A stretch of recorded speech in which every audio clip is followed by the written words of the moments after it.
श्री राम जय राम जय जय राम, श्री राम जय जय राम।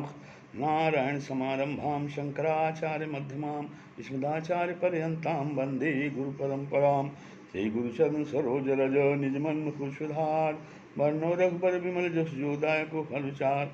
ओम श्री सीतारामचंद्राभ्यां नमः, उमा महेश्वराभ्यां नमः। ओम श्री एकादमुखी दक्षिणेश्वर धाम प्रकाशं ते नमः।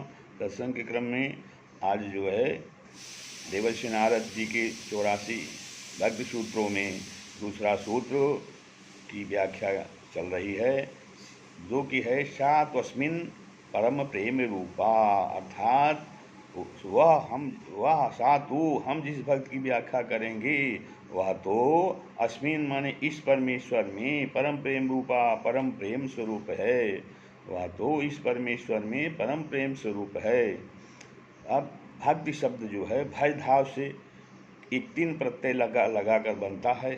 भज धातु का अर्थ सेवा करना या अनुशीलन है। भज धातु का सेवा करना या अनुशीलन है। पर तत्व का रुचिकर भावमय और चेष्टामय अनुशीलन ही भक्ति का अनुशीलन है। भक्ति का स्वरूप लक्षण है। यह अनुशीलन उपाधि रहित हो तो इसको उत्तमा भक्ति कहते हैं। उत्तमा भक्ति से कहते हैं कि यह अनुशीलन जो है परतत्व का रुचिकर और भावमय चेष्टामय अनुशीलन जो है यदि उपाधि रहित हो तो इसको उत्तमा भक्ति कहते हैं। और स्वरूप सिद्धा केवल शुद्धा आदि उत्तमा भक्ति के ही नाम है। अब उत्तमा भक्ति और नाम है कि स्वरूप सिद्धा भक्ति केवल शुद्धा भक्ति आदि जो है उत्तमा भक्ति के नाम हो कहे गए हैं। यह उत्तमा भक्ति साध्य और साधन भेद से 2 प्रकार की है। यह उत्तमा भक्ति साध्य और साधन भेद से 2 प्रकार की है। एक साध्य रूपा है और दूसरी साधन रूपा। एक साध्य रूपा और दूसरी साधन रूपा। साध्य भक्ति प्रेममयी व भावमयी। साध्य भक्ति जो है प्रेममयी व भावमयी है। और इस साध्य भक्ति को प्रकाशित करने वाली चेष्टामयी भक्ति साधन भक्ति है। साध्य भक्ति जो है प्रेममयी व भावमयी है और इस साध्य भक्ति को प्रकाशित करने वाली चेष्टामयी भक्ति साधन भक्ति है। भाव शब्द का अर्थ रति है। भाव शब्द का अर्थ रति है। यद्यपि शांत आदि भेद से रति 5 प्रकार की है, परंतु कांतारस सर्वोपरि है। यह रति भी मिश्रा और केवला 2 प्रकार की है। केवला रति मिश्रा से स्वाभाविक रूप से ही श्रेष्ठ है। केवला रति जो है वो मिश्रा रत से स्वाभाविक रूप से श्रेष्ठ है। इसी से सूत्र के परम प्रेम शब्द में अर्थ केवला कांता रति है। अर्थात केवला कांता रति व परम प्रेम भक्ति शब्द का अर्थ है। और गोपाल तापिनी उपनिषद की श्रुति कहती है भक्ति रस भजनम तदिहा मूत्रोपाधि नैराश्ये नामुस्मिन् मनः कल्पन में तदि देवो नैष्कर्म्यम।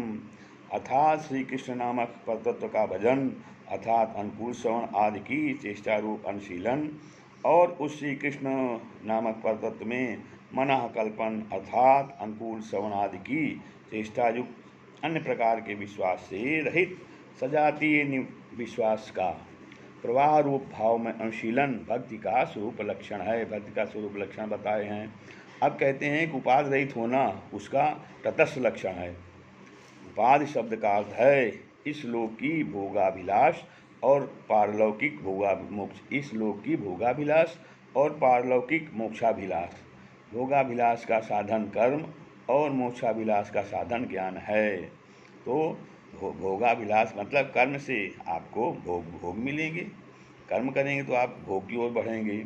और जो है ज्ञान की साधना करेंगे तो आप मोक्ष की ओर बढ़ेंगे। तो इससे क्या सिद्ध हुआ कि जिसमें कर्म का या ज्ञान का मिश्रण न हो वह भक्ति ही उपाधि रहित तटस्थ लक्षण भक्ति है। कर्म और ज्ञान के मिश्रण बिना भी भक्ति मोक्षकारी है। कर्म और ज्ञान के लक्षण बिना भी भक्ति मोक्षकारी है, क्योंकि मोक्ष भक्ति का आनुषांगिक फल सिद्ध होता है।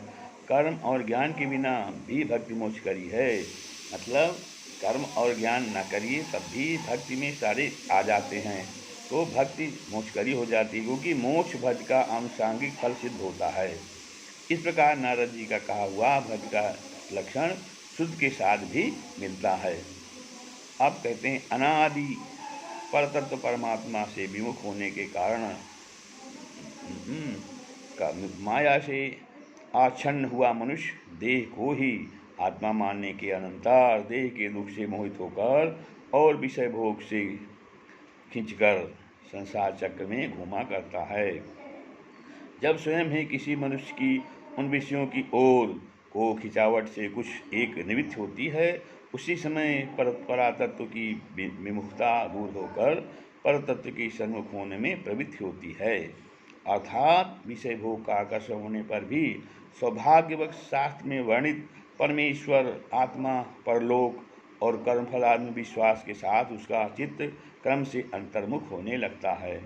इन्हीं विषयों का विचार धीरे धीरे बढ़ने लगता है। उस विचार के फल से साधु संग होता है।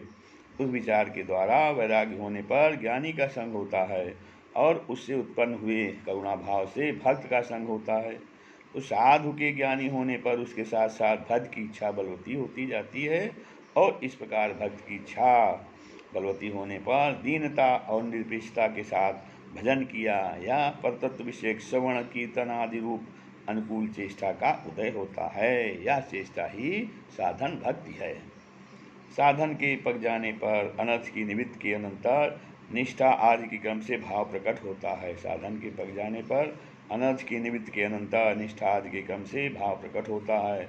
भाव का परिपाक हो जाना या दृढ़ता ही प्रेम है। भाव का परिपाक हो जाना या दृढ़ता ही प्रेम है। कांता प्रेम ही हमारे प्रेम की पराकाष्ठा है। कांता प्रेम ही हमारे प्रेम की पराकाष्ठा है। इस कारण उसको ही परम प्रेम शब्द से कह सकते हैं। इस कारण उसको ही परम प्रेम शब्द से कह सकते हैं और वह परम प्रेम ही भक्त का स्वरूप लक्षण है। अन्य प्रेम उपलक्षण हैं। प्रेम भगवान की स्वरूप शक्ति की एक वृत्ति है। उसको भगवान के नित्य सिद्ध सेवक अपनी संपत्ति समझते हैं।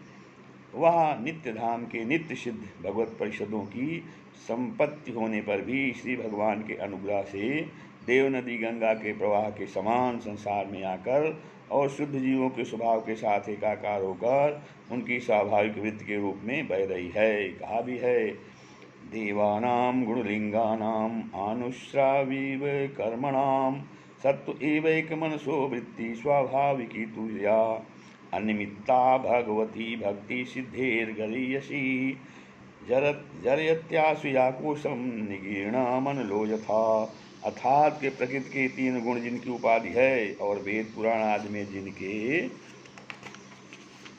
कर्मों का वर्णन है, तो उन तीनों देवताओं में अधिष्ठान के द्वारा सत्वगुण का उपकार करने वाले श्री विष्णु भगवान में अनन्य चित्त से पुरुष की जो स्वाभाविक वृत्ति होती है, अर्थात अनुकूलता आदि रूप एक प्रकार का ज्ञान होता है, उसका ही नाम भागवती वृत्ति है।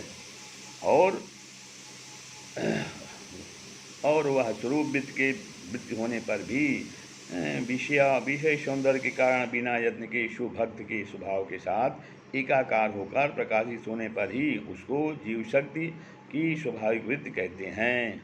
उसमें किसी फल की अभिलाषा नहीं होती। वह मोक्ष पर्यंत सब प्रकार की सिद्धियों से बड़ी है। जैसे पेट में की जठराग्नि पेट में पहुँचे हुए सकल पदार्थों को पचाकर जीर्ण कर देती है, वैसे ही वह वृत्ति जीव के अन्नमय आदि सकल कोशों को शीघ्र ही जीर्ण कर देती है। भागवती भक्ति स्वरूप शक्ति की वृत्ति है। भागवती भक्ति स्वरूप शक्ति की वृत्ति है। जीव शक्ति की वृत्ति लौकिक भक्ति है। यह लौकिक भक्ति स्वाभाविक वृत्ति है।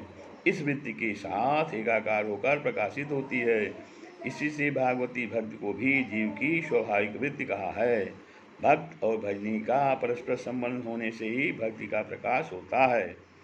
तो लौकिकी भक्ति के मूल में लोक संबंध है और भागवती भक्ति के मूल में भगवत संबंध देखने में आता है। तो लोक संबंध दास्य भाववाद स्वरूप है, भगवत संबंध में ऐसा ही है। किंतु कितने ही पुरुष समझते हैं कि अलौकिक संबंध लौकिक संबंध से अन्य प्रकार का ही होगा, परंतु हम ऐसा नहीं मानते, क्योंकि लोक पर लोक से सर्वथा भिन्न नहीं है। लौकिक संसार अलौकिक संसार के ही अनुरूप है। जीव का संसार भगवत संसार की ही छाया है। भगवान ने जैसे जीव को प्रायः अपने सदृश रचा है, वैसे जीव के संसार को भी अपराकृत संसार के अनुरूप ही रचा है। केवल वह पूर्ण है और जीव अपूर्ण है। उनका संसार अपराकृत है, जीव का संसार प्राकृत है। इतना ही भेद होने पर भी परमेश्वर का अंशभूत जीव जिस उपाय के द्वारा प्राकृत संसार में से अपराकृत संसार में पहुँचेगा, वह उपाय प्राकृत और अपराकृत होकर भी प्राकृत है, तथा वह प्राकृत और अपराकृत का एक ही भाव रूप है। इसमें कुछ भी संदेह नहीं हो सकता। यह उपाय ही भक्ति है। भक्ति जीव का नेत्र है, वह ज्ञान का सार विज्ञान है। भक्ति जो है जीव का नेत्र है, वह ज्ञान का सार विज्ञान है। वह हृदय रूप खान में स्थित स्वच्छ रत्न है। भक्ति जो है हृदय रूपी खान में स्थित स्वच्छ रत्न है। देखने योग्य वस्तु के साथ चक्षु का, जानने योग्य वस्तु के साथ विज्ञान का और क्रय योग्य वस्तु के साथ रत्नादि का जो संबंध है, भक्त के साथ भगवान का वही संबंध है। जीव भक्त के द्वारा ही भगवान को देखता है। जीव भक्त के द्वारा ही भगवान को देखता है। भगवान को देखना है तो भक्ति करिए। भक्ति माने भजन करिए, सेवा करिए भगवान की निरंतर। भक्त के जी तो जानता और भगवान को देखता, जानता और यहाँ तक कि वो खरीद लेता है। जीव भक्त की सहायता से ही प्राकृत संसार के साथ भगवत संसार का संबंध स्थापन करता हुआ प्राकृत संसार में ही भगवत संसार को ले आता है, अर्थात प्राकृत संसार लाकर भगवत संसार में प्रवेश करता है। इसमें संदेह नहीं है कि भक्ति परतत्व में प्रवेश का प्रथम द्वार है, परतत्व में चढ़ने की पहली सीढ़ी है। ऐसा होने पर भी क्या कोई यह कह सकता है कि भक्ति शेष द्वार, भक्ति अंतिम सोपान व भक्त सबसे ऊंची सीढ़ी नहीं है। भक्ति ही आदि है, भक्ति ही अंत है। वही जीव का सबसे पहला आलंबन है और वही जीव का अंतिम आश्रय है। भक्त के बिना परतत्व के समीप नहीं पहुंचा जा सकता। श्री राम जय जय राम, श्री राम।